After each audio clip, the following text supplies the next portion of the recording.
अऊज़ु बिल्लाहि मिनश शैतानिर रजीम बिस्मिल्लाहिर रहमानिर रहीम सल्लल्लाहु अलैहि अव्वलियल असर अदरिकना ओला तबलीगना સલાહુન અલૈકુમ નાઝરી. અગાઉના એપિસોડમાં આપણે જોયું હતું કે જનાબે ઝહેરા સલામુલ્લાહ અલૈહા ઉપર ઝુલ અને દરવાજો સળગાવવાનો બનાવ એકદમ મોતબર છે અને ખાલી કિતાબ સુલેમમાં જ નહીં બલકે ઘણી બધી શિયા કિતાબોમાં પણ આ બનાવ જોવા મળે છે. સાથે આપણે જોયું કે કિતાબ સુલેમ એકદમ મોતબર અને ભરોસાપાત્ર કિતાબ છે, જેની તાઈદ હઝરત અલી અલૈહિસ્સલામ અને ઇમામ ઝૈનુલ આબિદીન અલૈહિસ્સલામે પણ કહી. અગર આપણને ઇમામનું સર્ટિફિકેટ મળી જાય કે આ મોતબર છે તો આપણે બીજું શું જોઈએ? ત્યાં સુધી કે અહેલે તસલ્લુલના પણ ઘણા આલિમો કિતાબ સુલેમને મોતબર માને છે, પરંતુ અમુક લોકોના દિલમાં હજી સુધી કજી છે અને તે આ કિતાબને મોતબર નથી જાણતા અને તેના લીધે આખા બનાવનો ઇનકાર કરી દે છે. આજના એપિસોડમાં આપણે જોશું કે શા માટે તે લોકો કિતાબ સુલેમનો ઇનકાર કરી દે છે અને ભરોસાપાત્ર નથી માનતા, અને એવું તો શું છે આ કિતાબમાં કે જેના લીધે એ લોકો ભડકી જાય છે અને આને બિલકુલ નથી માનતા. તે સમજવા માટે આપણી સાથે છે જનાબ મોહમ્મદ રઝાભાઈ. સલામુન અલૈકુમ. વાલેકુમ અસ્સલામ વરહમતુલ્લાહ વબરકાતુહ. શું તમે નાઝરીનને જણાવશો કે શા માટે તે લોકો કિતાબ સુલેમનો પૂરો ઇનકાર કરી દે છે? જી જરૂર રિયાઝભાઈ, સૌ પ્રથમ તો હું આપની ખિદમતમાં અને નાઝરીનની ખિદમતમાં જણાવી દઉં કે કિતાબ સુલેમ એ ઇસ્લામી ઇતિહાસની સૌથી પહેલી કિતાબ છે કે જે લખવામાં આવી.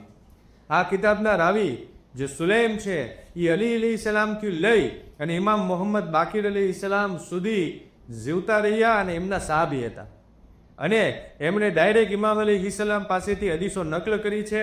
અને ઇમામ અલૈહિસ્સલામના ખાસ સાહાબીઓ જેમ કે જનાબે સલમાન, જનાબે અબુઝર, જનાબે મિકદાદ પાસેથી પણ ડાયરેક્ટ જે હદીસો સાંભળી એ નકલ કરી છે. બીજું એ કે આ કિતાબની થીમ છે એ સકીફા ઉપર છે કે કેવી રીતે રસૂલ અકરમ સલ્લલ્લાહુ અલૈહિ વસલ્લમની શહાદત પછી અહેલે સકીફા રસૂલ અકરમ સલ્લલ્લાહુ અલૈહિ વસલ્લમની મૈયતને છોડી સકીફાની અંદર ગયા અને કેવી રીતે કાવતરું કરી અને પોતે ખલીફા બની બેઠા. અને એટલું જ નહીં, ખલીફા બન્યા પછી આવી અને રસૂલ અકરમ સલ્લલ્લાહુ અલૈહિ વસલ્લમના સહાબીઓ પાસેથી કેવી રીતે ધાક ધમકી અને બળજબરીથી બૈયત લેવાનું શરૂ કર્યું, ત્યાં સુધી કે રસૂલ અકરમ સલ્લલ્લાહુ અલૈહિ વસલ્લમના અમુક સહાબીઓને બૈયત ન કરવા ઉપર માર પણ મારવામાં આવ્યો. શું વાત કરો છો? અસહાબે રસૂલ સાથે આવું વર્તન? રિયાઝભાઈ, તમે તો અસહાબની વાત કરો છો. ખુદ રસૂલ અકરમ સલ્લલ્લાહુ અલૈહિ વસલ્લમના ઘરાના એટલે કે અહેલે બેત જેમનું ખૂન છે, એમનું ગોશ્ત છે, એમની ઉપર કેટલા બધા જુલ્મો કરવામાં આવ્યા એ બધું વર્ણન આ કિતાબની અંદર જોવા મળે છે.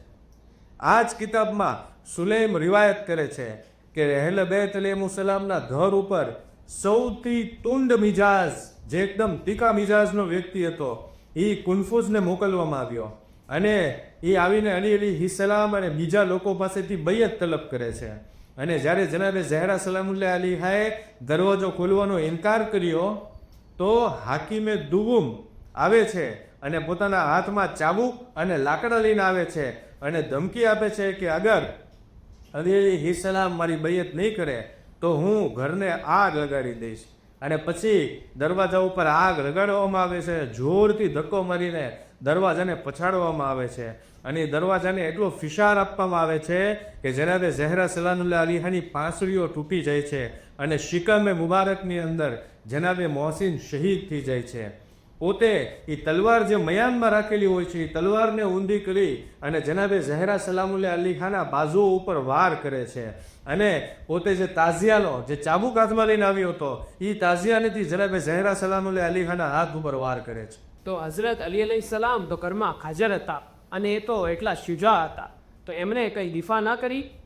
જી રિયાઝભાઈ, આ જ કિતાબ સુલેમની અંદર આ પણ વર્ણન જોવા મળે છે કે અલી અલૈહિસ્સલામ રેઝમાં આવી જાય છે, પોતાની જગ્યાએથી ઊભા થાય છે અને હાકીમે દુગુમનો ઘરે બાર પકડી અને ઉપરથી ઉચકીને જોરથી નીચે પછાડે છે અને એની છાતી ઉપર સવાર થઈ જાય છે, એનું નાક તોડી રાખે છે અને ગરદન પકડીને કહે છે કે અગર મેં રસૂલ અકરમ સલ્લલ્લાહુ અલૈહિ વસલ્લમ સાથે જે અહદ કર્યો, જે વસીયત ઉપર અમલ કરવાનો છે એ અને અલ્લાહ સાથે કરેલો અહદ અગર વચ્ચે ન હોત તો તારી મજા નથી કે તું મારા ઘરની અંદર દાખલ થઈ શકે.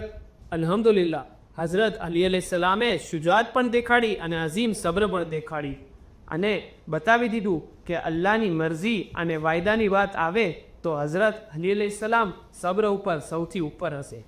જી રિયાઝભાઈ, જનાબે ઝહેરા સલામુલ્લાહ અલીહા લોકો અને અલી અલી ઇસ્લામની વચ્ચે આડે આવી ગયા એમની દિફા કરવા માટે. તો કુન્ફુસ છે તાઝિયાનાનો વાર કરે છે અને તે જખ્મ જનાબે ઝહેરા સલામુલ્લાહ અલીહાના હાથ ઉપર ત્યાં સુધી બાકી રહે છે જ્યાં સુધી જનાબે ઝહેરા સલામુલ્લાહ અલીહાની શહાદત નથી થઈ જતી. ત્યારબાદ રસૂલ અકરમ સલ્લલ્લાહુ અલૈહિ વસલ્લમના મુખલિસ સહાબીઓ જેમ કે જનાબે સલમાન, જનાબે અબુઝર, જનાબે મિકદાદ વગેરે લોકોએ બૈઅતની સામે વિરોધ નોંધાવ્યો અને એહતજાજ કર્યો, એ પણ આ કિતાબની અંદર જોવા મળે છે.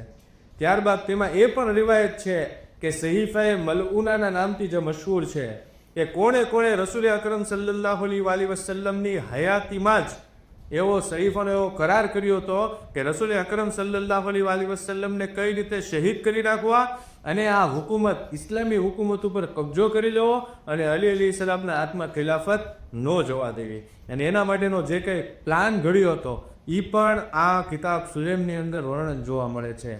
અને એ પ્લાન ઘડનાર, એ કાવતરું રચનાર કોણ કોણ હતા એના નામો રસૂલ અકરમ સલ્લલ્લાહુ અલૈહિ વસલ્લમે પોતાના રાજદાર જનાબે હુઝૈફા યમાનીને બતાવી દીધા હતા. મોહમ્મદ રેઝાભાઈ, આ જોઈને તો એવું લાગે છે કે આ બધી રાજાશાહી છે અને રાજનીતિક બળ મેળવવા માટે અને હુકુમત માટે આ બધો ખેલ રચવામાં આવ્યો છે.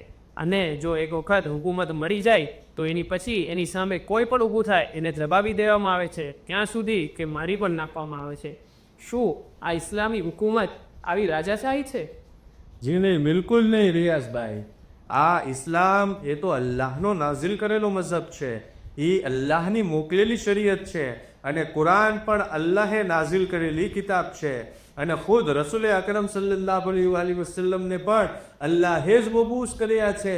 તો રસૂલના ખલીફા મબૂસ કરવાનો ને નિયુક્ત કરવાનો રાઈટ અને હક ફક્ત ને ફક્ત અલ્લાહને જ છે. અને અલ્લાહે આ જ વસ્તુ રસૂલ અકરમ સલ્લલ્લાહુ અલૈહિ વસલ્લમ વડે ગદીરના મેદાનની અંદર કરી ચૂક્યા. અને આમ છતાં લોકોએ આ ગદીરના પૈગામને પીઠ પાછળ છોડી દીધો અને પોતાની રીતે ખલીફા બનાવ્યા. તો પછી ઇસ્લામનું અગર આ રીતે સ્વરૂપ બદલી નાખવામાં આવે તો એમાં શું મોટી વાત છે? હવે સમજાણું કે આ કિતાબમાં એવી રિવાયતો છે કે જે ખલીફાઓના ઝુલ્મને પાર પાડી દે છે અને ફક્ત ઝુલ્મ નહીં અને ખલીફાઓની જે ખિલાફત છે એને બાતિલ કરી દે છે. એટલા માટે એ લોકો આ કિતાબનો અને આ વાક્યનો ઇનકાર કરી દે છે. તમે એકદમ બરોબર સમજાવ્યું અને એ પણ સમજાઈ ગયું કે આ બધું કરવા માટે દીનનો ઊંડો અભ્યાસ પણ કરવો જોઈએ. અને હું પણ આ કિતાબ સુલૈમ વાંચીશ અને જેની અંદર વિલાયતનો જોશ હશે એ પણ કિતાબ સુલૈમને વાંચશે. આવો આપણે અલ્લાહ તાલા પાસે દુઆ કરીએ કે વારિસે જનાબે ઝહેરા સલામુલ્લાહ અલૈહાનો જલ્દીથી જલ્દી ઝુહૂર કરે અને આપણને સૌને તેમના ગુલામો અને મદદગારોમાં શુમાર કરે. અલ્લાહુમ્મા સલ્લી અલા મુહમ્મદ की घड़ी है हाय बाबा